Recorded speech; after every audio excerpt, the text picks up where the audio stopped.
I remember 1978, 79, in 1980, Fleetwood Mac gave me my first mobile phone.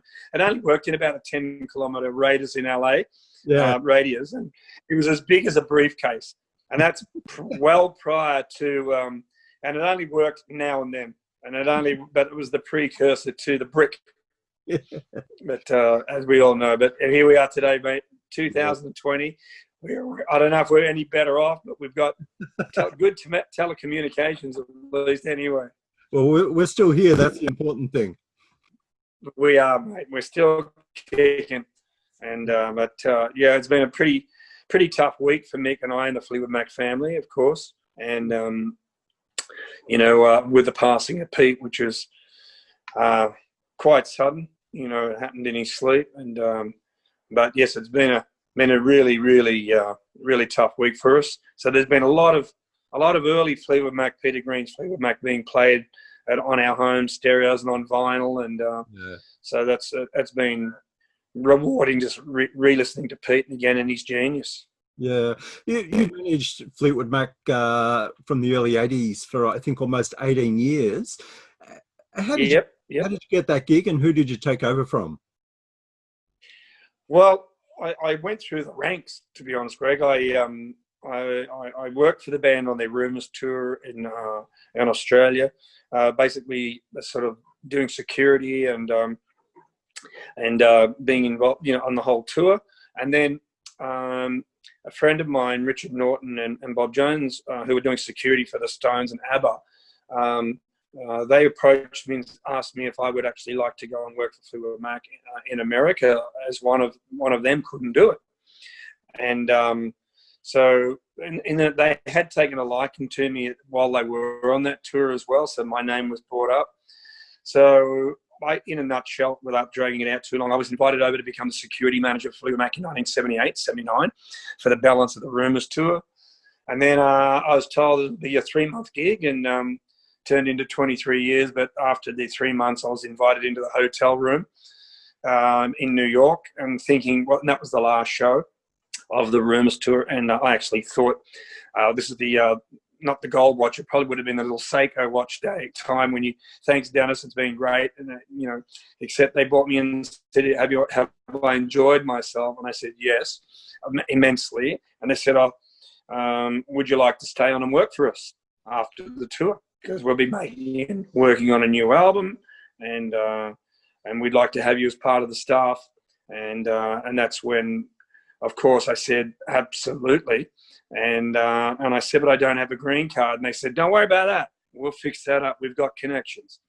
And they were actually doing fundraisers for Jerry Brown, the governor at that time, or the future governor of California, and who was going out with Linda Ronstadt. And so, small world as it is, within 4 months, there was a knock on the door and a guy in a nice little suit saying, Dennis, here's your green card. So then I went working for Fleetwood Mac and Penguin Promotions out of the Gower Sunset Studios, which is where the band used to rehearse, and their offices were based there. And, the band went on to start making Tusk 6-8 months after that. And so I was around for all of that through the studio, and we went out on the road. I went out on the road as the security manager then, and also as the assistant road manager. And a long-time guy had been with the band for many, many years, a guy called John Courage, was the road manager. And then John sadly fell out of favour, and that's another long story I won't get into today. Had nothing to do with me, but there were other people involved. And when he left, I was basically promoted to road manager. And then after the Tusk tour, I stayed on, and I still work for Fleetwood Mac and their company called Penguin Productions. But I also worked for all of Stevie's solo projects, from her very first Belladonna album all the way through to at least 3 of her next solo albums. And it was on that tour, at the end of her second tour, of her second album, that Mick, I got a phone call from a very sad and very emotional Mick Fleetwood, saying, "Hey D, have you got a minute?" I said, "Yeah." I said, "What's wrong?" I thought there'd been a death in the family or something like that. He said, "Oh, Brian Adams, my accountant, just called me and said that I'm bankrupt. And I go, and he says, I just don't know what to do, you know. And they're going to basically, he's going to get thrown out of his house. He was, you know, and so I basically had to cut working. I said to Stevie, we've got a situation. I need to leave the tour, go and help Mick out. She understood. But there was only about a week and a half, 2 weeks left of that tour anyway. So it wasn't too bad. And I got home and Mick was an absolute mess because at that time he was also heavily into alcohol, and the cocaine wasn't helping at all. So he was actually going downhill even quicker. And I basically found him a place to live. And then the investigation sort of was ongoing then as to how could this have happened. And then 6 months later, I decided with his permission and with his blessing of his mum, Biddy Fleetwood, because I needed someone who was of sound mind to basically say, because, you know, can I look into this a bit deeper and see what went on with this accounting firm and how $1 million could just go missing, you know, in a spate of 3 or 4 years. I don't care how much cocaine you do, and I witnessed a lot of it, but there was no way that there was $30 million worth going up anyone's nose, you know, and especially Mick's. You know, I can understand $1 million amongst the band and the whole rest of the crew, but anyway, so I thought there was something didn't smell right, and so I contacted a good friend of mine who was a forensic accountant, and his name was Joseph McNulty. And I said, Joe, here's the situation. Here's the brief on what's going on. And we signed over the authority for him to look into it further. And then before I knew it, there was a martial law for the marshals to go in and seize all the books and property from the accounting firm. And they went in, and within 6 months we were in court, and we discovered that they'd basically, or one of the partners, Brian Adams, had embezzled about $17, $18 million of mixed money. Wow. And then it went to, of course, there was a settlement through their insurance company. He was debarred from accounting. The accounting firm of Parks, Adams and Palmer, which was a powerhouse in Hollywood, was shut down. And then you know, Brian Adams was barred from practicing again. I mean, they represented lots of Hollywood types, you know, Harrison Ford, major superstars in the music industry. So that shut down. I mean, I actually even had my life threatened through that, you know, I was getting phone calls in the middle of the night, you know, if this continues and you continue with this case, you know, you and your family will end up dead. So there was a lot of shit going on. In fact, we had the FBI involved and all sorts of stuff. But anyway, in the end, I'm alive. I'm still here. Mick's we got 10 of his $30 million back, and that was enough to help us rebuild his life. And when all that debacle was over, he then invited me. He said, "D, I'd like you to be my manager and the co-manager of Fleetwood Mac." And that's how he trusted me and believed in me. And the band had already known me for a number of years, and that's how my role took over. And Mick was always the manager of the band anyway. You know, in indirectly or directly, he was the controlling sort of, you know, the original member. We're obviously going to take us back to Peter Green's early days, him and John. And at one point, John and Mick were sharing a management royalty. And it wasn't until Irving Azoff came along representing Stevie that the pressure was put on them to drop their management commission, which I never ever agreed with. And but that was typical Irving, more money for his clients. And why should John and Mick share royalty, even though they were the founding members and actually invited Stevie and Lindsay into the band? It was always something that sat deep in my stomach and never went down well with me. So I got the last laugh when I did take over management years later. I put the foot down and said, well, Mick will not be touring until his management commission in Fleetwood Mac is restored. And they all thought it was a bluff. And I said, Mick, you hide yourself away. You're not answering any calls. You're not going to talk to anyone directly. Believe in me, hold out. I said, because how could Fleetwood Mac tour without Mick Fleetwood? And fortunately, I was right, and their commissions were restored, and they paid a royalty to this day. Wow. an overriding royalty. It's a founding members royalty, we ended up calling it, not a manager's.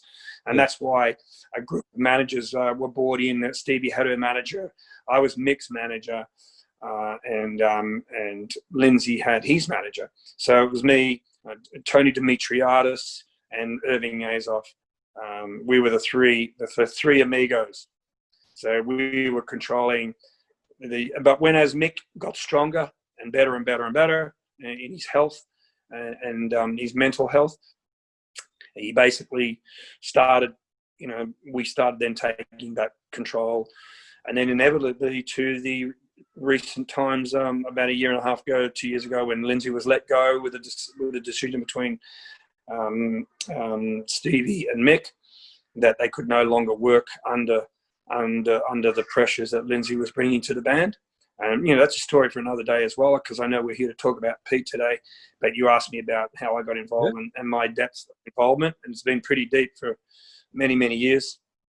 But, the band doesn't really have management per se anymore. It's really a touring entity. When they go up and tour, it gets pulled together. I mean, Stevie still has Irving involved, and I think there's a loose management group, but there's no records anymore, Greg. There's no there's nothing really to negotiate other than the price of the tour. Yeah. So and Mick and I are still very, very close, even though I haven't been involved for some time. I'm still very close with all of them, especially Christine, Stevie, and Mick. But so we're all obviously feeling the pain of Pete passing in this last week, because I was quite involved for some time. If that's what you would like me to talk about next.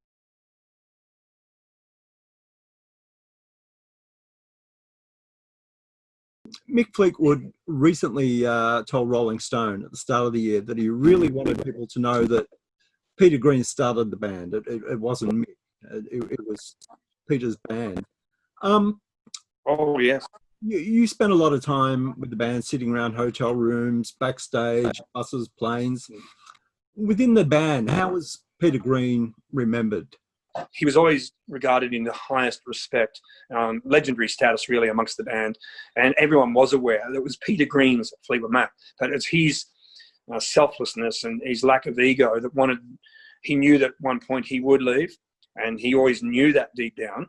Mick and I have talked about this, in depth, and it was almost the legacy that he was leaving. The band will be called Fleetwood Mac, so he never adapted. It was the band was called Fleetwood Mac, but the press took it up as Peter Green's Fleetwood Mac, and so yes, early incarnations of Fleetwood Mac, even with Bob Welsh and Danny Kerwin and all the other guys, they all absolutely adored Peter Green, and I think they were in awe of him. I mean, the licks that he played and he created, from Green Man Alicia to Oh Well to, Albatross, has always been Fleetwood Mac's closing song. Not that they played, but as the crowds, ever since I was involved from 70, 78 onwards, when the crowds are leaving at the end of the show, Albatross comes on. And I think that speaks volumes about Pete's contribution.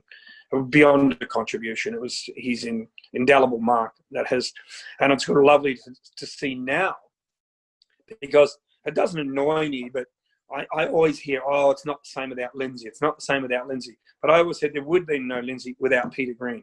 So I have to remind people or educate them. Sometimes it exhausts me, and I only tell that story to people I feel like that will listen and care about it. But people who are involved with who just love the Stevie and Lindsay period, that's all great and that's fabulous, and they did make an amazing contribution, and Lindsay is a friend of mine and did amazing things for the band, but he basically he didn't take over, he just continued the legacy that Peter Green had left Mick and John to proceed with for as many years as they wanted to. Yeah. Tell me about your personal dealings with Peter.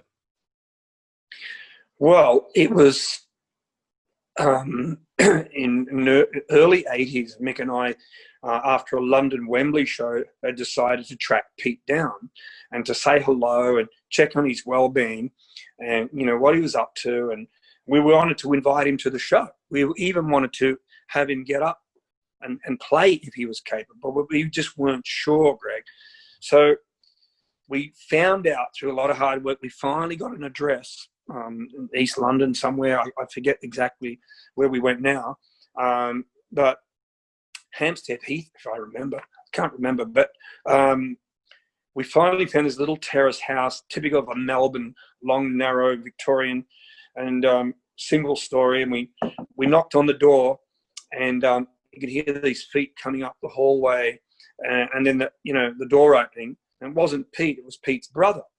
And he immediately recognised Mick. Oh, hello, Mick. How's it going, mate? And he says, oh, hello. And he says, oh, I'm calling to see if Pete's home. He said, yeah, you want to talk to him now, do you? I said, well, yeah, that's why we're here. We'd like to say hello and see how he's doing. And so next minute, we're still left standing at the door. And because the brother was becoming overprotective of Pete. And he went back down the hallway. And remember those long, narrow halls, and the kitchen was always at the back. And then this gentleman got up and started coming down the hallway, and his hair was down to around his waist, and he had one of those red checkered dressing gowns on, and the red cord wrapped around it, and a pair of old slippers. And he comes to the door and he's scratching his head, and then we realised his fingernails were about 10 inches long. Wow. And it's penance to himself, so he didn't have to play guitar. Wow. And didn't want to play guitar, and was pretty complex and pretty set us back a little bit. And we could see that they were struggling financially. And so we did get invited in. We had a cup of tea and we sat there, but it was emotionally draining. And about an hour later, we left. And of course, Mick, you don't even say we want to get up and play guitar, because we knew, the guitar wasn't even sitting in the corner. We didn't even see anything to do with any instrumentation, nothing anywhere.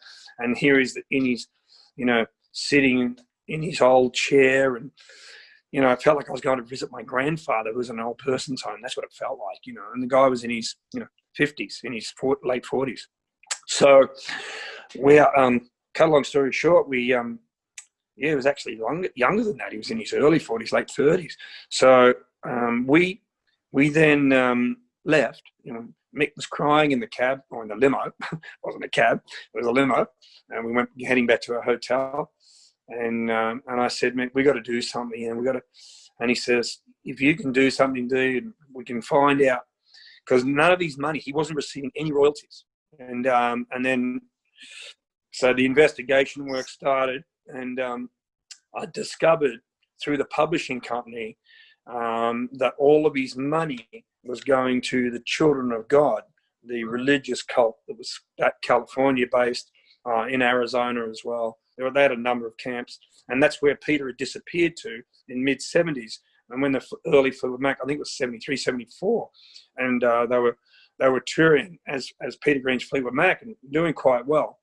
And they got up one day and Peter was gone, never to be seen again. And he'd gone off to join the Children of God. That was the end of his life in Fleetwood Mac, and basically the end of his life in the music industry.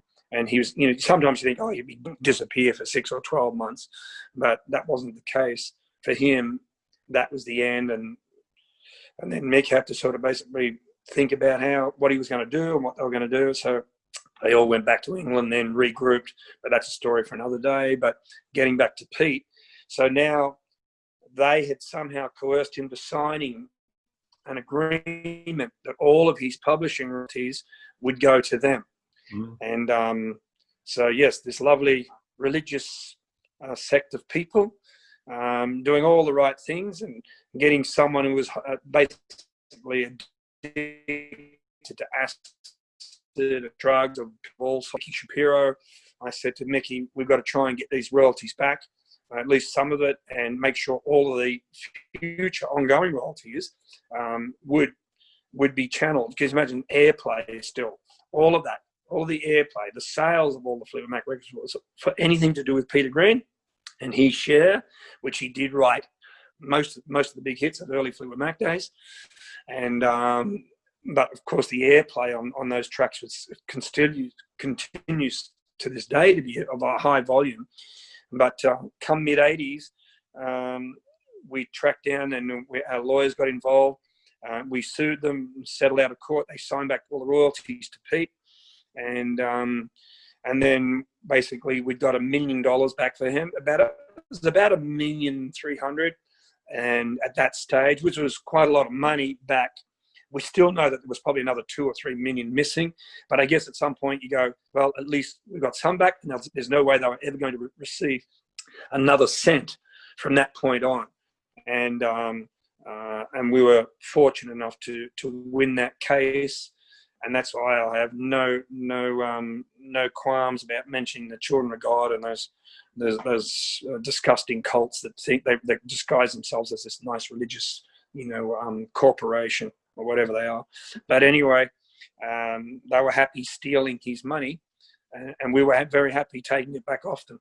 And so we rolled up to Pete's door. 12 months later, we flew into London and knocked on the door, and we had a letter basically directing him to a bank account where the money had been deposited for him. And we said the money's there. And then obviously we just had to hope, because he'd signed over his power of attorney to his brother. So then we knew that there was sort of a situation there. So we put some of it, we were basically, we tried to advise him to put some of it into a trust that couldn't be touched. So it could only be used by Pete. And, and then, so we did find out that his brother was getting into it quite a bit and doing some. But we did clear that matter up as well, and we threatened to sue his brother if that didn't stop happening. And so all that stuff was done because Mick, and myself, we wanted to make sure that he was taken care of, as he was so well deserved to be for the rest of his life. Yeah. And at least he died, in comfortable surroundings. Yeah, even I've seen I'm not sure if it was on YouTube or I read it, that even in the early days, he didn't really care about the royalties. He wanted to give it away to people he thought deserved it more. He probably would have given it. And look, we don't even know now whether he did give a lot of that fortune away, and the ongoing royalties that were going into that new, that new account that was created for him, and what he did with it. I guess we won't know that, because once you've given him the money and he's got control of it, or whoever is involved. But we knew that he was in at least decent surroundings, and we knew that we'd done the right thing, and we were happy about that. But yes, he always had no ego at all, Greg. He's never had any ego. He was just a pure genius who was happy. I remember the last show, a friend of mine, George Purvins, who lives in Melbourne, is a real guitar freak, and one of his last shows ever in Australia, and Pete sat when he was playing, this is only a number of years ago, I think in the last 6 or 7 years, and he sat with his back to the audience on a chair, and there were just glimpses of his former brilliance.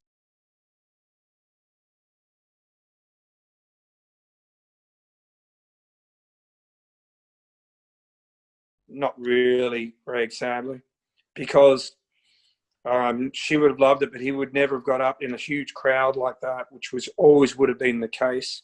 It was just something we all wanted it to happen, and that's why we went to invite him to play. But there was the nails, and then of course his mental health condition from all of the early acid and pills, and he wasn't in, and if you probably said to him, Stevie Nicks, he'd probably say, who? Yeah. That's how distanced he'd become from anything to do readings. He wouldn't read anything about the pop world or what was going on. Stevie did want that, though. She did always want it. We wished it had have happened for her and for Mick and for John and for Christine. And, it would have been fabulous. But the closest they ever got was everyone has always played Black Magic Woman, or especially Oh Well. Lindsay loved Oh Well. And, of course, with the last Mike Campbell and Neil Finn, this last incarnation, which I think is, I'd like to put on record now, which I think is another pure Mick Fleetwood genius, getting those two guys, both humble, amazing musicians who absolutely looked up to Peter's work immensely and were heavily influenced by Peter Green in their own guitar playing and their own singing styles. I mean, I think it can never be understated just how important Peter Green is to the music industry. And when Eric Clapton, you know, when he replaced Eric Clapton in the Blues Breakers, you know, and people were writing, and to replace Eric Clapton, and then to have the subway written, Clapton is dead, spray painted or painted on walls of subways throughout London. Peter Green was the greatest. He was the greatest guitar player. And I told him so, and he would always just laugh and go, nah, you know, but there's no question that the greats of the world who do know guitarists and guitar playing are humbled by the incredible virtuosity of Peter Green. Yeah. Of all the guitarists that have played in Fleetwood Mac, who was the most reverential of Peter's playing? Who wanted more Peter Green songs in the set list? Wow, that's interesting. I would have to probably say Rick Vito when he was in that short stint with Billy Burnett. Rick, amazing guitar player. In fact, did the Peter Green tribute in February in London at the Hammersmith just recently, this year. How ironic was that? And Rick was invited, and he was basically the musical director. And it was Rick that worked, because we had Rick Vito in Mick Fleetwood Zoo, you know, which was a touring, sort of when Mick wasn't playing with Fleetwood Mac, that was his fun band, and we'd go out and do pub and club gigs. And even up until recently, Rick, you know, wasn't sadly invited to join the Fleetwood Mac lineup. He was always better in that blues, sort of Mick Fleetwood's blues band situation. But when Mick invited him to play and be the guitar player, the lead guitar player amongst some of the greats on that stage that you'll be hearing about, because it was all filmed by a German TV station, and that's going to come out next year sometime. And it is absolutely brilliant. But Rick Vito was absolutely honoured to do that. And I got to say, Lindsay did love it.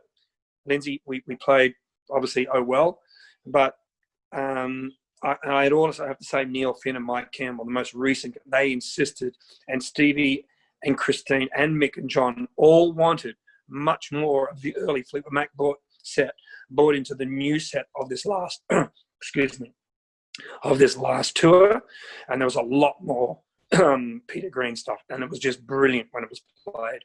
Yeah. And those guys did it true justice. Yeah. It was fantastic.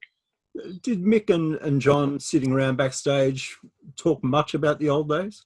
Weirdly enough, backstage, there's not a lot of social activity going on between the band. In fact, they all have their own separate dressing rooms. It's not like, you know, so it's, yeah, I mean, it was well known that they, you know, for a while there in the mid to late 80s, I had 5 limos, and even at one point when our one jet broke down, we had 5 Learjets, and you know, there's actually 6, one for each band member, and there was a limo for me, which is great. That yeah, and then we even went through a point where there was separate hotel rooms between Lindsay and Stevie, you know, separate hotels, not hotel rooms, so different hotels. They got that bad for a while, but they understood the business, which was Fleetwood Mac. And when they got on that stage for that 2 or 3 hours, nobody knew any different. When they came off, see you later. But Mick and John have always had an undying respect for each other and a brotherhood that'll never be denied. They love each other. They've had their minor little you know, shortfalls, but really very, you know, nothing major at all. You know, they just respect each other. And I think, you know, to this very day, if John and Mick are not in the band, I think it's the end of Fleetwood Mac. Yeah. So how did you hear about Peter Green's passing? I got an email first thing in the morning, early this week. When was it? I forget the day now. It's been a pretty emotional last few days, and then I got a call.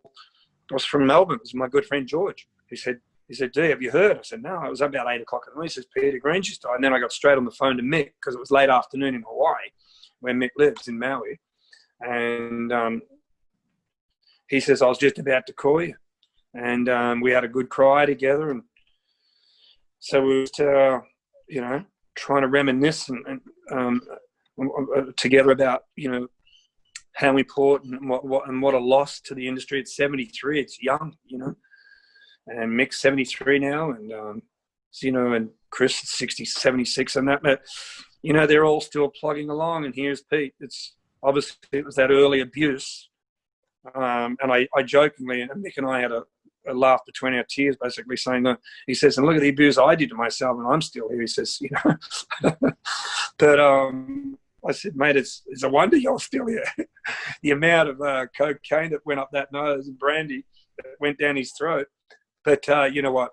He's as strong as a horse, and Chris is they're all clean and healthy now, and they have health instructors on the road with them and dietitians, and it's like they're 17 again. We might get another 5